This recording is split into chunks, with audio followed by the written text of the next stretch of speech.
전 세계 코로나19 누적 확진자가 4천만 명을 넘어섰습니다. 불과 한 달 새 1천만 명이 폭증했습니다. 네, 미국 대선을 보름 앞둔 가운데 4년 전 트럼프 대통령의 승리 원동력 중 하나였던 노년층 지지세가 이번에는 크게 약해진 것으로 나타났습니다. 밤사이 들어온 글로벌 뉴스 김지수 기자 살펴보겠습니다. 어서 오십시오. 안녕하세요. 네, 점점 빠른 속도로 코로나19가 확산하고 있는 것 같네요. 제가 앞에서 말씀드렸습니다만 전 세계 누적 확진자가 4천만 명을 넘어섰습니다. 네, 맞습니다. 국제통계 사이트 월드오미터 집계에 따르면 오늘 오전 전 세계 코로나19 누적 확진자는 4,025만 명을 넘어섰습니다. 누적 사망자는 111만 명대를 기록하고 있습니다. 누적 확진자가 4천만 명을 넘어선 건 중국이 지난해 12월 32일 세계보건기구 WHO의 후베이성 우한을 중심으로 정체불명의 폐렴이 발생했다고 보고한 지 대략 10달 만입니다. 문제는 확진자 증가 속도가 점점 빨라지고 있다는 겁니다. 누적 확진자는 6월 27일 1천만 명을 넘어섰고 8월 10일에 2천만 명, 9월 17일에 3천만 명을 각각 넘어섰습니다. 확진자가 1천만 명씩 증가하는 데 걸린 기간은 6달에서 2달, 또 2달에서 한 달로 점점 단축됐습니다. 최근 코로나19 급증세는 유럽을 중심으로 하루 신규 확진자가 역대 최고 속도로 늘어나고 있는 데 따른 겁니다. WHO는 지난 10일 하루 동안 전 세계 신규 확진자가 35만 명을 넘어서 최다 기록을 경신했다고 밝혔습니다. 이날 신규 확진자의 3분의 1에 육박하는 10만 9천 명이 유럽에서 나왔습니다. WHO는 또 지난주 유럽에서 보고된 확진자 수가 3월 정점 때보다 3배 가까이 많아서 많은 도시에서 몇 주 안에 중환자실이 한계에 다다를 것이라고 전망했습니다. 코로나19 국가별 누적 확진자는 미국이 838만 명으로 가장 많고 인도 754만 명, 브라질 523만 명, 러시아 139만 명으로 뒤를 이었습니다. 네, 미국도 유럽 못지않은 그런 상황인데 3차 유행이 시작됐다는 말도 나오고 있다면서요? 네, 그만큼 심각한 상황인데요. 미국에서 신규 확진자가 감소한 지역이 전체 50개 주 가운데 2개 주에 그쳤다고 CNN 방송이 보도했습니다. CNN은 최근 일주일간의 하루 평균 신규 확진자가 그 전주보다 10% 이상 감소한 곳이 미주리, 버몬트 등 2곳에 그쳤다고 전했습니다. 반면 애리조나, 콜로라도 등 29개 주에서는 신규 확진자가 10% 이상 증가했고 특히 플로리다와 코네티컷은 신규 확진자 증가율이 50%를 넘었습니다. CNN은 또 미국의 일주일간 하루 평균 신규 확진자가 5만 5천여 명으로 그만큼 집계돼서 3만 명대로 감소됐던 9월 중순과 견줬을 때 60% 이상 증가했다고 분석했습니다.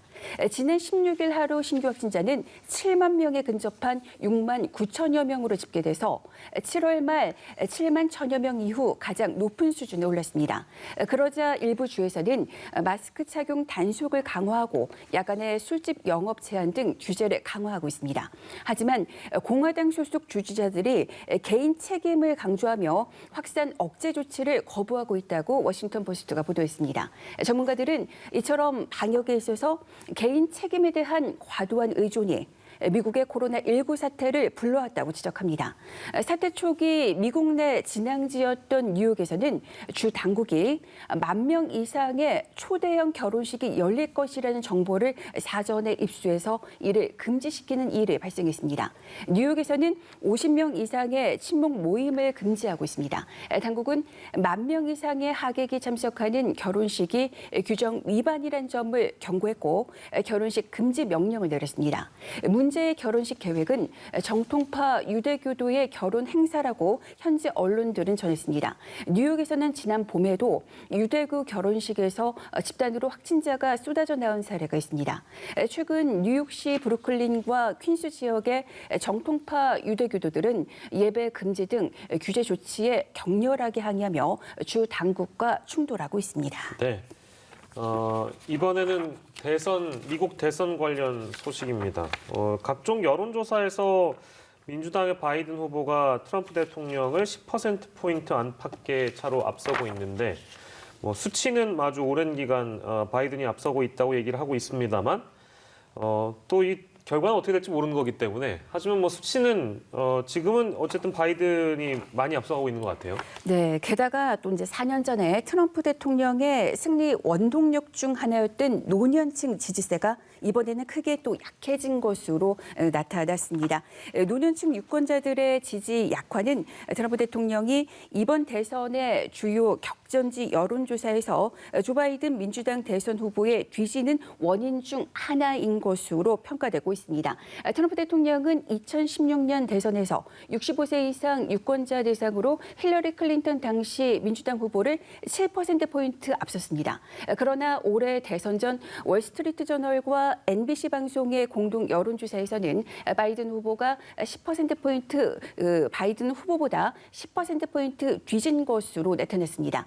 지난 2004년 이후 4번의 대선에서 노년층 유권자가 모두 공화당의 손을 들어줬던 것은 달라진 모습입니다. 노년층 지지 역전 현상은 대부분의 대선 격전지가 65세 이상 인구 비중이 전국 평균보다 높은 주들이라는 점에서 주목할 만하다는 목소리가 나오고 있습니다. 노년층 유권자가 트럼프 대통령에게서 등을 돌리는 현상은 코로나19 사태 대처에 대한 불만 때문인 것으로 분석되고 있습니다. 트럼프 대통령도 위기감을 느낀 듯 지난 16일 플로리다주에서 열린 노년층을 대상으로 한 연설에서 코로나19 백신 무료 공급을 약속하기도 했습니다. 여론조사상 우위를 점하고 있는 바이든 대선 후보 캠프에서는 이런 상황이지만 그래도 안주하지 말라며 경각심을 촉구하는 발언이 잇따르게 나오고 있습니다. 언론에 보도된 바이든 캠프의 젠 오말리 딜런 선거대책 본부장의 메모를 예로 들 수 있겠는데요.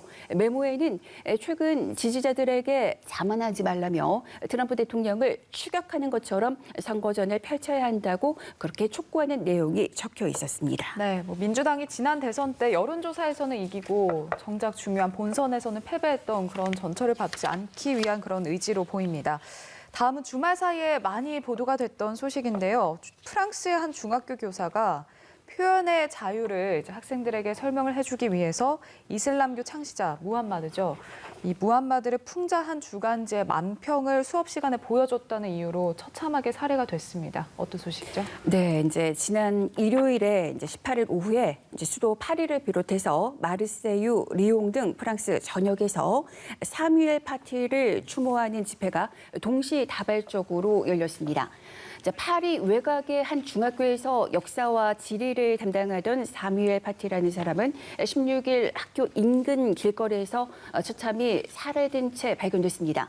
파티는 표현의 자유를 설명하기 위해 이슬람교 창시자 무함마드를 풍자 소재로 삼은 주간지였죠. 샤를리 에브도의 만평을 사용했습니다. 수업 전에 그는 무슬림 학생들에게 수업이 불편하다면 수업을 듣지 않아도 된다고 안내한 것으로 전해졌습니다.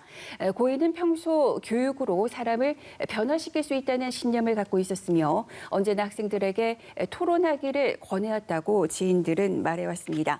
사뮤엘 파티를 추모하는 집회에 참석한 블랑케르 교육부 장관은 적을 두려워하지 않는다는 것을 보여줘야 한다며 우리가 단결하면 민주주의의 적들과 싸우는데 성공할 수 있다고 말했습니다.